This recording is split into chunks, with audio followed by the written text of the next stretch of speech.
Hola, ¿qué tal? ¿Cómo están? Espero que todos se encuentren muy bien y que estén protegidos del calor que nos está atacando en varias partes del mundo.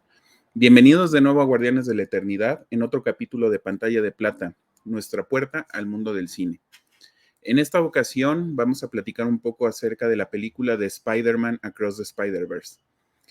He de confesarles algo, me tardé mucho en hacer esta reseña porque no sabía muy bien, y creo que todavía no lo sé, cómo abordar el tema, porque es una película compleja. No es algo tan sencillo de analizar. La película es muy buena, la película me gustó mucho, pero tiene distintas aristas y tiene una trama que no está tan sencilla. Entonces, la verdad es que me daba miedo hacer este video porque no quería dejar de lado algunas partes que me parecen que son muy relevantes. Es una película cargada con muchas situaciones, importante. Entonces, para mí ha sido de las reseñas más complejas porque es demasiado, y no lo digo en el mal sentido del término, es demasiado porque es tan bueno, está todo tan bien hilado que me da miedo dejar de lado cosas que podrían ser muy importantes. Pero bueno, pues tratemos de platicar un poco de ellas, de darles mi opinión. Definitivamente es una película totalmente recomendable. Yo creo que puede llegar inclusive a marcar historia en cuanto a las películas animadas y en cuanto a las películas de superhéroes. No sé si compararlas con las live action, no sé si compararlas con las demás películas del MCU, porque yo creo que estas películas están marcando un camino propio. Recordemos que la primera película, Spider-Man Into the Spider-Verse, llegó en diciembre de 2018. Tardaron alrededor de 4 años y un poquito más en la segunda película, que es Across the Spider-Verse. No es una película en solitario. A pesar de ser una segunda parte, se ve que la idea que tienen los realizadores la han tenido así desde el principio. Creo que todo hace sentido, la están cosiendo e hilando muy bien. Y a pesar de que es una segunda película, muchos pensarán que a lo mejor no es algo que esté terminado. Yo la verdad creo que sí, creo que la historia en sí de la segunda película cierra varias cosas. Es una película completa, independientemente de que en marzo del próximo año pues vamos a tener la tercera y última parte. Entonces, creo que es una película que puede llegar a mucho más. Creo que es importante verla. Obviamente la animación es una locura, la historia es una locura, el desarrollo de los personajes es una locura. Entonces, creo que esta trilogía puede llegar a ser muy, muy relevante. Como les decía en un principio, la trama no creo que sea tan sencilla como parece. Creo que tenemos varias líneas narrativas, varias cosas que nos están contando y que son importantes para completar la historia en general. Obviamente tenemos la historia con el villano principal, con Spot. Ya platicaremos un poco de este villano, pero obviamente pues él ha ido tomando mucha relevancia a lo largo de la segunda película. Empieza pareciendo ser el villano de la semana como él no quería que lo llamaran, y se está volviendo poco a poco el némesis de Miles Morales.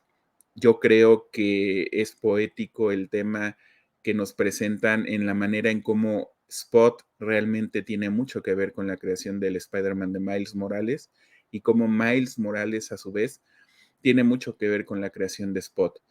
Y a pesar de que en otros medios Spot nunca ha sido un personaje muy relevante, en esta trilogía y en esta historia, pues llega a ser inclusive un personaje muy temible.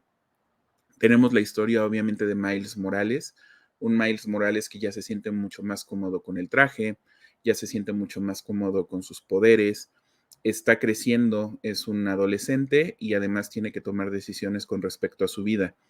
Y mucho de esto tiene que ver con lo que él está planteando, tanto a sus padres como a los demás, en cuanto a que lo dejen tomar sus propias decisiones y ser su propia persona. Yo creo que el inicio de Miles Morales en esta segunda película es alguien perdido, alguien que quiere o que tiene que que hacer sentir bien y tiene que quedar bien con muchas personas, incluyendo a sus padres, incluyendo a Gwen, incluyendo ya más adelante a este grupo de Spideys que encontramos en el multiverso. Y al final de la historia, él se da cuenta de que él puede ser su propia persona, tiene que tomar sus propias decisiones y puede seguir su propio camino. También tenemos la historia de Gwen. De hecho, la película inicia con alrededor de 10, 15 minutos presentándonos a Gwen y cómo está viviendo ella la situación actualmente. La vemos, esta parte me encantó porque la vemos tocando la batería, está contándote su historia, está contándote lo que ella está sintiendo y a la vez de que tienes distintos tipos de animaciones y la música está sonando, la música de la batería, la música y el ritmo va conforme a lo que ella te está contando y a los sentimientos que va teniendo.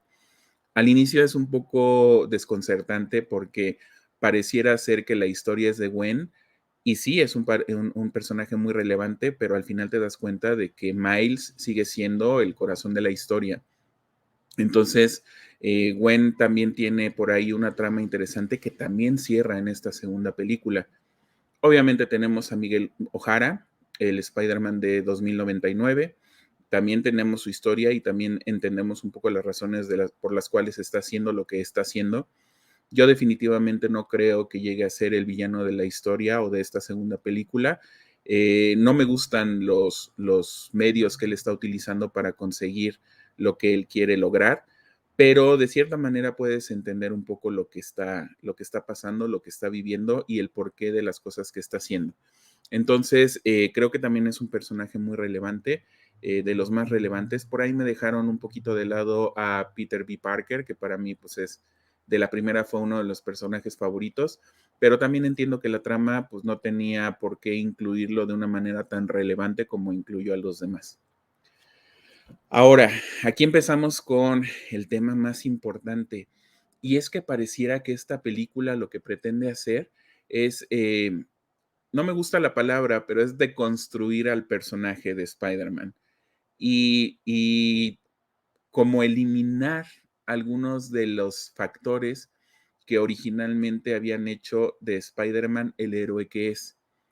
El planteamiento es complicado, la historia es, tenemos a este grupo de Spideys que están trabajando a través del multiverso y lo que están tratando de hacer es proteger la línea o la red de la vida y del destino.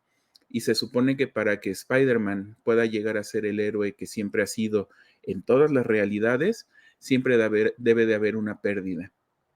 La primera pérdida que Peter Parker original tiene, pues es la pérdida del tío Ben, y esa es totalmente justificable, porque independientemente de que el tío Ben no haya dicho las famosas palabras de con todo poder, todo poder conlleva una responsabilidad, pues es una frase que ha perdurado a lo largo de la historia de Spider-Man y ha marcado y es una brújula moral de las cosas que él ha realizado y el héroe que es. En este caso te plantean, por ejemplo, que la muerte del capitán Stacy también es un elemento canon en la vida de Spidey y tiene que desarrollarse y tiene que suceder para poder llegar a ser el Spider-Man que todos necesitan que se llegue a ser y se cuide de esa forma el multiverso, se cuiden las realidades y se cuide la línea de la vida y del destino. Pero aquí te lo están planteando como que Miles Morales, al ser una anomalía, recordemos que la araña que lo pica, pues es una araña que viene de otro mundo, de otro universo, pues él está rompiendo con todos los esquemas. Y eso, pues no le quita el hecho de que pueda llegar a ser un héroe, que pueda llegar a ser un héroe querido, que pueda llegar a ser un gran superhéroe y que pueda además afectar de manera positiva las vidas de las personas que lo rodean. Miguel O'Hara y todos estos Spideys están convencidos de que la pérdida tiene que ser una cosa que tiene que funcionar y que tiene que suceder para que puedan llegar a ser y llegar a cuidar pues todo el multiverso tal cual está. Miles Morales lo que te está demostrando es que no tiene que ser así, y que además no puede Spider-Man escoger entre una vida u otra, a pesar de todo lo que esté en riesgo. Él tiene que tratar siempre de salvar a todo mundo, lo logre o no lo logre, pero no puede él dejar que muera una persona o que suceda un acontecimiento trágico solo por pensar que esto pueda mantener el equilibrio multiversal o pueda mantener las realidades como deben de ser. Este es un concepto, la verdad, bien interesante, es algo, por lo menos yo no lo he visto planteado en ningún otro medio. No sé si ustedes lo sepan, pero Spider-Man es mi personaje favorito en los cómics y la verdad es que nunca me había puesto a pensar en esto. Sí sabemos que Spider-Man pues es un personaje, yo creo que el éxito que ha tenido desde el principio es que ha sido un personaje que fue creado muy cercano a la realidad o con el que te puedes identificar muy bien. Tiene una vida de humano, tiene una vida, no es como Superman que puede estar trabajando como reportero en el Daily Planet y de repente siente o ve o escucha que hay un peligro, salirse y no pasa nada, ¿no? No es una mujer maravilla que es todopoderosa y que todo mundo adora y que pues probablemente tenga una vida no tan complicada. Yo creo que el éxito de Spider-Man al principio es que era un héroe como podríamos ser todos nosotros. Era un joven que tenía muchos problemas, que no tenía dinero, que tenía que ayudar a la tía May, que andaba buscando cómo pagar la renta, que estaba buscando cómo seguir estudiando, pero a la vez tenía la gran responsabilidad de ser un superhéroe y de tener que salvar a la gente y salvar al mundo. Entonces, parte de este crecimiento de Spider-Man como personaje tiene mucho que ver con las muertes que él ha tenido que sufrir. Por un lado, como lo habíamos comentado, la muerte del tío Ben. Por el otro lado, la muerte de Gwen Stacy. Por el otro lado, la muerte del Capitán Stacy. Entonces, él ha cargado con estas tragedias que han ido formando poco a poco al personaje que nosotros hemos llegado a conocer y amar. La película te plantea que esto no tendría que ser necesariamente así. Yo creo, en lo personal, que la muerte del tío Ben siempre tuvo que haber pasado porque eso fue lo que marcó la personalidad de Peter para poder lograr ser el Spider-Man que todos amamos. No sé si las demás tengan que ser canon como lo plantean en la película. Y el punto es que Miguel Ojara no siente a Miles Morales como un Spider-Man real porque él no ha vivido esta pérdida y porque además pues es un Spider-Man que todavía considera que cualquier vida, independientemente de que esté en peligro el multiverso, el mundo o lo que sea, merece ser salvada. Entonces, Miles Morales rompe con todos estos esquemas y Miguel Ojara lo que pues trata de hacer es que debido a la experiencia que todos los Spider-Mans han tenido, pues que estas tragedias deben de suceder para que el continuum del universo pues siga manteniéndose como está. Entonces, hay una parte en la película que a mí me llamó mucho la atención y lamentablemente hasta ahorita no tengo la respuesta, que es todo lo que sucede en el mundo del Spider-Man de India. En el Spider-Man de India, lo que sucede es que llega Spot, Spot lo que empieza a hacer es a querer buscar más, a tener más agujeros negros para poderse volver más poderoso y poder vencer a Miles Morales. Llega al mundo o al universo de Spider-Man India y hay un momento en la lucha donde Spider-Man India está tratando de salvar a una chica y por el otro lado está en peligro el papá que es el capitán de policía de ese universo. En teoría lo que tendría que haber pasado de acuerdo a lo que Miguel Ojara estaba planteando es que el capitán de policía debía de haber muerto y que esa muerte va a hacer que este equilibrio universal se mantenga y que Spider-Man India pues sea realmente un Spider-Man completo. Lo que sucede es que nadie contaba con Miles Morales y lo que hace Miles Morales es salvar al capitán de policía. Sí vemos que hay una especie como de desintegración en la realidad de ese universo y vemos a un escuadrón de Spider-Man que llega para tratar de resolver la situación.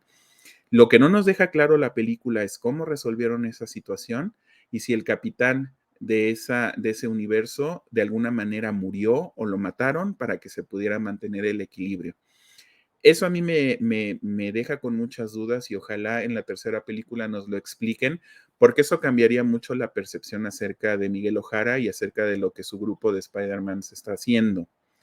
Yo tengo la impresión de que lograron detener esta fractura en la realidad de alguna otra manera y que no mataron al capitán, porque en el momento en que Miguel O'Hara o cualquiera de los miembros de esa corporación de Spider-Man matara a alguna persona, la historia da un giro totalmente distinto, el cual no nos presentan en este momento. Pero bueno, a fin de cuentas, lo que están planteando es justamente eso, justamente que la tragedia y la muerte, y en este caso, en la película, la muerte de los capitanes de policía, es algo que realmente tiene que suceder. Yo creo que la brillantez también de este planteamiento es que toca un poco el tema de Spider-Man de Tom Holland. Si ustedes recuerdan, el Spider-Man de Tom Holland fue muy cuestionado porque él nunca vivió realmente la muerte de alguien tan cercano que lo marcara tanto como para poder sacar en él ese heroísmo que debía de tener Spider-Man. Obviamente tenía una relación muy cercana con Tony Stark. Obviamente al final de Endgame vemos que Tony Stark se sacrifica para poder salvar a la realidad, salvar ese tiempo. Pero esa muerte era una muerte que afectó al universo del MCU en general, no tan específicamente a Spider-Man, a pesar de haberlo tratado de hacer en la, o de representar en la siguiente película. Lo que tuvieron que hacer en la última película que vimos, pues fue matar a la tía May y regresar al traje original.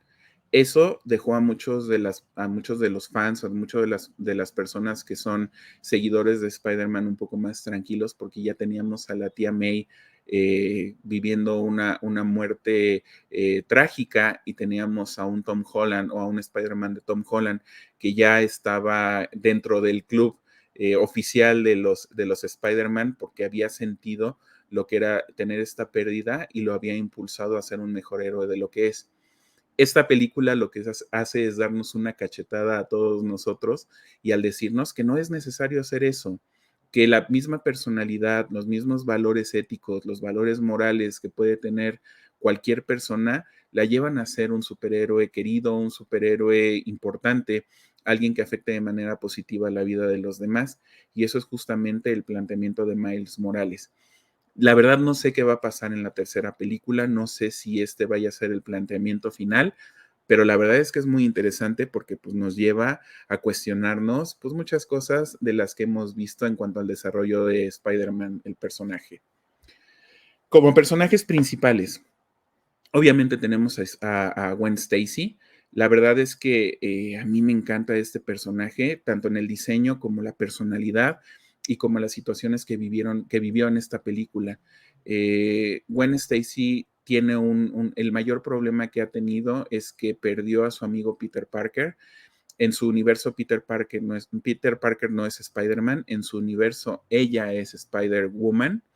Y lo que hace Peter Parker, que es su mejor amigo, pues es tratar de nivelarse un poco con Gwen Stacy. Es obviamente un aprendiz o un científico, tiene conocimientos científicos y al final termina volviéndose pues una especie como de reptil, que me imagino que tiene que ver como lo que es lo que hizo el doctor Connors al volverse el lagarto.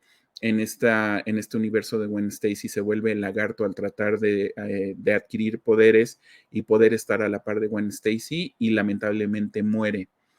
El papá de Gwen Stacy, que es el capitán de policía de este universo, piensa que Spider-Woman es la que mató a Peter Parker, y como obviamente Peter Parker era un amigo de la familia, pues se vuelve en una tragedia y se vuelve todavía una tragedia mayor cuando ella se revela ante él como Gwen Stacy se revela ante él siendo Spider-Woman. Entonces, él de todos modos trata de arrestarla, lo cual pues, obviamente es una actitud salida de la tristeza, del descontrol, y ella huye y se une al equipo de Miguel O'Hara. Después vemos que no nada más se va ella por la tristeza de ver que su padre piensa que ella pudiera ser una asesina, sino también al darse cuenta de que pues, la muerte del capitán de policía era algo canon en la vida de todos los Spider-Mans y ella decide no regresar porque pensando que si no hay un Spider-Man involucrado con el capitán de policía, pues el capitán de policía no va a morir. Al final lo que sucede es que el capitán de Stacy ya no es capitán de policía, lo cual rompe el canon que tendría que haber sucedido y hay una relación ahí, la relación se vuelve a unir, se vuelve a arreglar y se dan un abrazo muy emotivo. Entonces, otra de las cosas que estaba viviendo Gwen Stacy y que es parte de esta evolución del personaje es que ella además no se sentía a gusto con ningún equipo, con ninguna amistad, y esto era por la pérdida de Peter Parker, de su mejor amigo.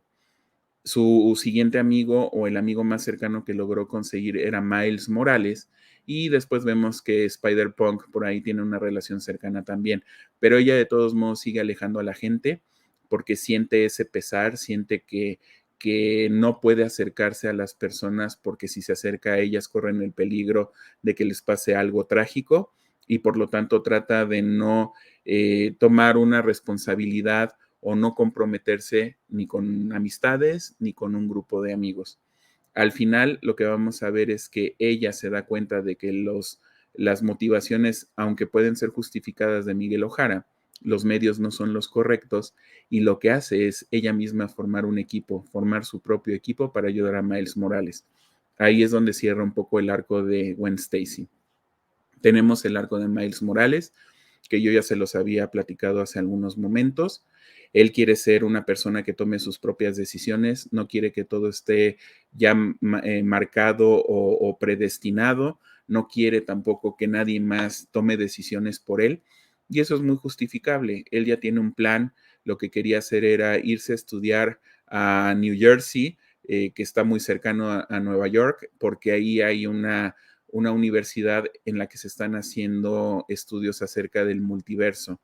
Y lo que él quiere hacer, pues es, al extrañar tanto, sobre todo a Gwen Stacy, pues es volverse un científico, volverse alguien especialista en este tipo de temas y de alguna manera, pues probablemente poder tener contacto con todos los amigos que dejó en la primera película. Entonces, al final, en su arco, pues lo que vemos es que él se da cuenta de que él puede tomar sus decisiones independientemente de que nadie esté de acuerdo con él y que él tiene que hacer al final de cuentas lo que él quiera hacer. Y ahí cierra un poco la evolución de este personaje. Tenemos al otro personaje principal, como les comentaba, que es Miguel Ojara, el Spider-Man 2099. Este personaje es muy interesante también, le dan un giro muy interesante en la película. Él, como lo vimos al final de la primera película, se da cuenta de que la realidad está en peligro, la realidad y el multiverso está en peligro y forma a este grupo de Spider-Mans para que lo ayuden a eliminar a todos aquellos elementos que pudieran poner en peligro el multiverso y la red, como les decía, de la vida y del destino. El problema es que él se está volviendo un poco intransigente en la forma en cómo está haciendo las cosas y está llegando a un punto en el que puede cruzar una línea que muy probablemente él no quiera cruzar. Y esto pasa por una tragedia que él vive. Él se da cuenta que en otro universo hay un Miguel Ojara que tiene una familia, que tiene una hija. Ese Miguel Ojara muere, él toma su lugar y al momento de que toma su lugar, pues empieza a haber una ruptura en ese universo y al final termina desapareciendo, perdiendo de nuevo una familia y perdiendo de nuevo a una hija. Por eso él está tan insistente, tan obsesionado con que las cosas pasen como tengan que pasar para que los universos se mantengan. Y eso lo lleva a hacer cosas que probablemente sean cuestionables. Repito, yo espero, y ojalá que nos lo expliquen, yo espero que no haya llegado al punto de matar al capitán del universo del Spider-Man de la India, pero ya lo veremos. Los personajes sorpresa para mí, aquellos de los que no me esperaba mucho y que realmente se volvieron algo importante, fueron, para empezar, Spider-Punk. Al inicio, cuando aparece, la verdad es que pues no me caía bien, tenía todo em, toda esta forma de pensar y todo la actitud en contra del sistema y hacía cosas que probablemente no fueran adecuadas porque pues él está en contra de todo lo que está establecido y de las reglas y demás. Pero a poco te das cuenta de que realmente es un héroe también. Y él, pues es justamente una parte fundamental para que Miles Morales se dé cuenta de que las cosas en este conjunto o en este grupo de Spider-Mans no están tan bien realmente e inclusive provee de los medios para que puedan empezar a formar un grupo que pueda derrotar o por lo menos concientizar a los demás Spider-Man de que la situación no debe ser como le está planteando Miguel Ojara. Entonces, la verdad es que es un personaje al que llegamos a querer mucho, inclusive la manera en cómo la animación que le hacen es preciosa. Obviamente es toda caótica y con música pesada y demás, pero la verdad es que se vuelve un personaje entrañable. El segundo personaje que a mí me gustó mucho es Spider-Man de la India. Cuando nos cuentan su historia, pues te das cuenta de que él no ha vivido una tragedia, que su vida es verdaderamente feliz, no ha vivido las tragedias que han vivido los demás y eso no ha importado y no ha afectado para que él pueda llegar a ser un héroe también. Y justamente es aquí donde empieza a romperse esta parte del canon que les platicaba hace un momento. Este Spider-Man de la India se vuelve después amigo y va a apoyar a Miles Morales porque se da cuenta de que Miles Morales lo que hizo fue salvar al capitán mientras él estaba salvando a la chica a la que él conoce y de la que está enamorado. Me gustó mucho la actitud, era como uno de los mejores amigos de Gwen, le preguntaba, oye, este es el Miles Morales del que me habías platicado, ¿sabe lo que está pasando con el Spider-Punk? Entonces, es un cuate muy amigable, es muy brillante, es distinto, la tragedia no lo ha tocado como ha tocado a los demás, y aún así sigue siendo un héroe que trata de hacer lo correcto. Y en tercer lugar, pues obviamente Spot. Yo la verdad es que siempre he tenido un poco de problemas con los personajes caóticos y que aman el caos por el caos mismo. A mí, por ejemplo, no me gusta el personaje del Joker. La verdad es que no encuentro mucho independientemente de que sea un personaje brillante y que pueda meter en problemas a Batman, la verdad es que prefiero otros personajes a los que puedes inclusive justificar y con los que puedes empatizar y yo con el Joker no puedo empatizar. Al principio este personaje parecía ser así e inclusive al principio parecía ser una broma. Hasta él mismo en el primer enfrentamiento que tiene con Miles Morales le dice, yo no quiero ser el villano de la semana porque yo soy tu némesis. Miles Morales no lo tomó muy en cuenta, no lo tomó en serio porque no sabía cuáles eran los alcances de este personaje. Poco a poco te vas dando cuenta de que realmente al final va a ser el villano al que todo el mundo va a tener que vencer. Me gustó mucho la manera poética en la que crearon a este personaje, que lo platiqué hace algunos minutos. Obviamente, qué mejor un villano que ha sido creado por el héroe y un héroe que ha sido creado por el villano. Entonces, esto es lo que pasa con Spot. Spot, además, en esta búsqueda de volverse un villano relevante y alguien que pueda vencer a Miles Morales, se da cuenta de las capacidades que tiene y el desarrollo que puede llegar a tener su propio poder. Y lo que empieza a hacer, pues es empezar a viajar él a los distintos universos y empezar a buscar lo que él llama los agujeros. Y mientras más agujeros tiene, pues más poderoso se vuelve. Al final de la segunda película vemos pues, que sí es un personaje que ha llegado a acumular tanto poder que realmente no sabemos cómo lo vayan a vencer. Él puede viajar a cualquier universo y además tiene un poder impresionante. Entonces ya veremos qué pase con él, pero además me daba mucha risa el hecho de que este personaje haya sido alguien del que no nos habíamos dado cuenta en la primera película. No sé si se acuerdan en esta secuencia donde Peter B. Parker y Miles Morales entran al laboratorio de Alchemax para empezar a sacar información y ver qué era lo que estaba pasando. Y en el momento en que ellos tratan de robarse la computadora, hay un científico por ahí que se les cruza en el camino y le arrojan un bagel. Pues este personaje es justamente quien al final se va a volver Spot. Nos cuentan también en la historia de Spot que él estaba justamente cuando todo el grupo o los amigos de Miles Morales derrotan a Kingpin, pueden lograr detener esta máquina colisionadora que iba a abrir los otros universos. Y justamente él está ahí, y justamente el haber destruido esta máquina, pues es lo que hace que Spot da origen a Spot. Entonces, la verdad es que a mí me gusta mucho cuando te dan estos giros de guión y de repente te sacan algo que no te esperabas de personajes pues, de los que no te habías dado cuenta. Entonces, esto es Spot. ¿Cuántos Spider-Man aparecen? Y aquí lo voy a ligar un poquito con el tipo de animación de la película. La animación es muy buena, es excelente, la verdad es que no hay queja.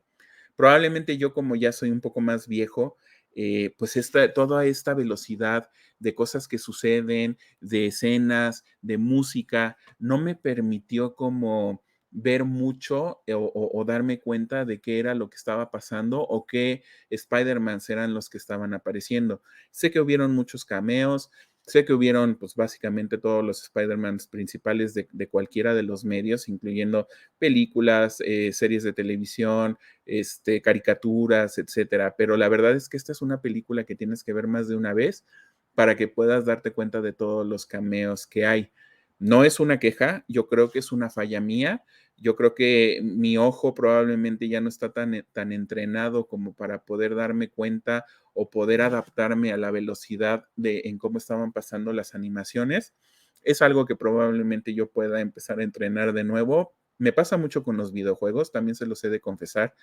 Hay videojuegos en los que me siento muy lento y me siento poco hábil porque ya la manera en la que están hechos, las gráficas, la velocidad, pues no es la misma que cuando jugabas Mario Bros, en donde nada más tenías que apretar dos botones, saltaba y corría, saltaba y corría. A mí esos eran los videojuegos que yo tenía y la verdad es que no me da tiempo de ser videojugador y de adaptarme a la nueva forma en la que están creadas todas estos productos audiovisuales. Entonces, no es una queja, no es una falla de la película, es simplemente una falla de percepción propia. La animación es excelente. Yo creo que esta película, si la primera puso un poco como el estándar un poco más arriba, esta segunda lo vuelve a hacer. Entonces, es una película muy disfrutable, pero probablemente yo la tenga que ver 2 o 3 veces más para poder captar muchas de las referencias que nos hicieron. ¿Cuántos Spider-Man aparecen? Busqué en internet, busqué en redes sociales y ni siquiera los creadores lo saben, pero hicieron el comentario de hemos estado haciendo la cuenta y hasta ahorita van 280. Entonces imagínense nada más todas las referencias y todo lo que podemos ver si ponemos un poco más de atención a lo que está apareciendo en esta película. La decepción personal, y esto nuevamente tiene que ver conmigo, no es una situación en la que la película o que los creadores hayan hecho mal, pero la manera en cómo pintaron a Scarlet Spider, a Ben Reilly, a mí me decepcionó mucho porque sé que muchos no van a estar de acuerdo conmigo, pero a mí me encanta el personaje. Desde que salió en los 90 en la infame saga del clon, que muchos odiaron, yo cuando vi, por ejemplo, la portada que les estoy mostrando aquí, donde sale por primera vez Scarlet Spider, me voló la cabeza. El traje me encantó. El que haya sido un clon, el que haya dejado a un lado su vida para que Peter Parker pudiera vivir la suya, toda esa manera y esa personalidad que tiene Ben Reilly, a mí me gustaba mucho. Lamentablemente en los cómics actualmente no saben qué hacer con él y las últimas historias donde lo hemos visto, la verdad han sido lamentables. Lo han vuelto malo, lo han matado, lo han vuelto loco. Entonces es un personaje que no ha sabido, los escritores no han sabido bien qué hacer con él y yo creo que no han sacado el potencial que pudiera llegar a tener. En este caso, lo que hacen, pues realmente es una parodia. Obviamente muestran una de las características de su personalidad, pues es la tragedia y el hecho de no saber si él es una persona por sí misma o simplemente es la copia de Peter Parker. Entonces es un personaje trágico, es un personaje melancólico, y aquí pues lo llevan obviamente a la parte más chusca y la parte aparentemente más de risa. Y es la manera en la que él se relaciona con los demás. Lo ves hablando solo, lo ves lamentándose solo, cuando lo llevan a la misión última de la película, que es perseguir a Miles Morales, pues lo ves ensayando las poses en las que se tiene que parar y diciendo que esta pose que está haciendo es muy amenazadora. Entonces, me dolió, entiendo por qué lo hicieron, pero el hecho mismo de haber utilizado hasta la versión de Tom Lyle, que fue uno de sus creadores, la manera en cómo tiene la máscara, la manera en cómo tiene la mirada, cómo tiene los ojos, yo esperaba que fuera un personaje que tuviera un poco de más peso y un personaje con mayor profundidad. Sé que probablemente lo hicieron porque mucha gente, como les decía, pues no quiere absolutamente nada la saga del clon. A mí me gusta, la verdad es que yo la disfruto mucho. De hecho, van a salir un par de tomos grandes contando toda la historia completa y ya las tengo por ahí anotadas en mi carrito de espera, de compras. Entonces, eso sí me pegó un poquito en el corazón. Entiendo por qué lo hacen, está justificado, es simplemente una percepción personal. Ahora, la pregunta que mucha gente se ha estado haciendo y en el que hay controversia. ¿Esta segunda película es una película completa por sí misma? Muchos dicen que no. Muchos dicen que no la pueden calificar, que no pueden decir si esto es parte de o va a ser parte de una trilogía muy exitosa y que va a romper con el internet y con el canon y con todo. Yo creo que sí. Yo creo que sí es una película completa porque independientemente de que te deja abiertas algunas de las tramas, la de Spot, Miles Morales llegando al universo original de la araña que lo picó, Miles Morales viendo a un Miles Morales malo en el cual perdió a su papá, entonces quien se vuelve su tutor y se vuelve su guía es Prowler, es su tío, que es un villano. Todo eso nos lo dejan abierto, sí, pero también tienes historias que están completas, tienes evoluciones de personajes que sí cierran. Uno es Miles Morales, aceptando que él tiene el control de su propio destino independientemente de lo que diga alguien más, y el otro es el de Gwen Stacy, a quien le cuesta mucho trabajo relacionarse con la gente, volverse a encariñar y tener un grupo de amigos, y al final ella va por sus amigos y forma su propio grupo. Entonces yo creo que al final esta sí es una película completa, yo creo que se puede disfrutar por sí sola. Obviamente es parte de una trilogía, obviamente esto va a más, tenemos que esperar a la tercera película para conocer la historia completa, pero a mí me dejó muy satisfecho. La verdad es que a mí me encantó. Yo creo que sí es una película disfrutable y es una película que puedes calificar como excelente por sí misma. Ya otros dirán lo que opinan y si quieren compartirlo conmigo, ya saben que siempre estoy abierto a que platiquemos y que discutamos acerca de las distintas opiniones. Pero esa es la opinión personal. Y bueno, pues yo creo que con esto estamos cerrando la reseña. Me costó trabajo, me sigue costando trabajo. No he tenido tiempo de ver la película una vez más. Espero darme el tiempo esta semana para volver a hacerlo, pero lo que sí les puedo decir es que si la ven, no se van a arrepentir. Si ven la primera junto con esta, van a tener una super experiencia de una historia bien llevada, una historia bien contada, personajes entrañables y van a sentir la emoción de esperar a ver qué va a pasar en la tercera. Afortunadamente no vamos a tener que esperar otros 4 años para poder ver lo que suceda en el cierre de esta trilogía. Me parece que la película, la tercera, se va a estrenar en marzo de 2024, el próximo año. Así es que yo creo que no es tanto tiempo como para poder ver el cierre de este capítulo. Yo la verdad es que estoy muy emocionado y estoy muy ansioso por saber cómo le van a hacer cómo van a tratar este tema del canon, cómo van a tratar el tema de si alguien puede ser un Spider-Man a pesar de no tener demasiada tragedia en su vida y quiero saber qué más van a hacer con estos personajes que tanto queremos.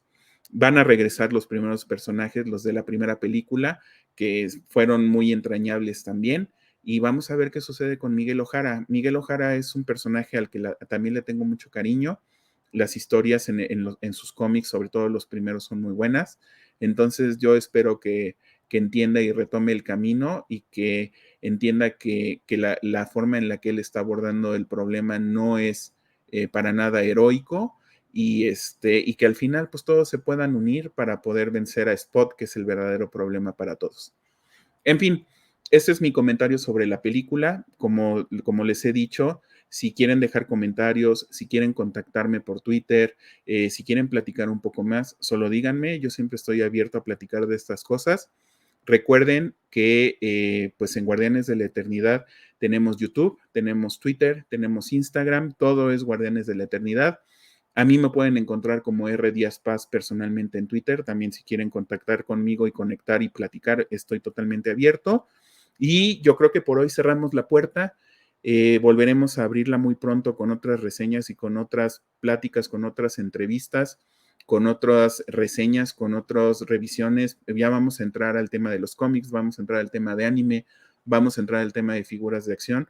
Entonces vamos a tener mucho contenido para todos ustedes. De verdad espero que lo estén disfrutando y como les decía, por hoy cerramos la puerta, pero la abriremos muy pronto. Cuídense mucho.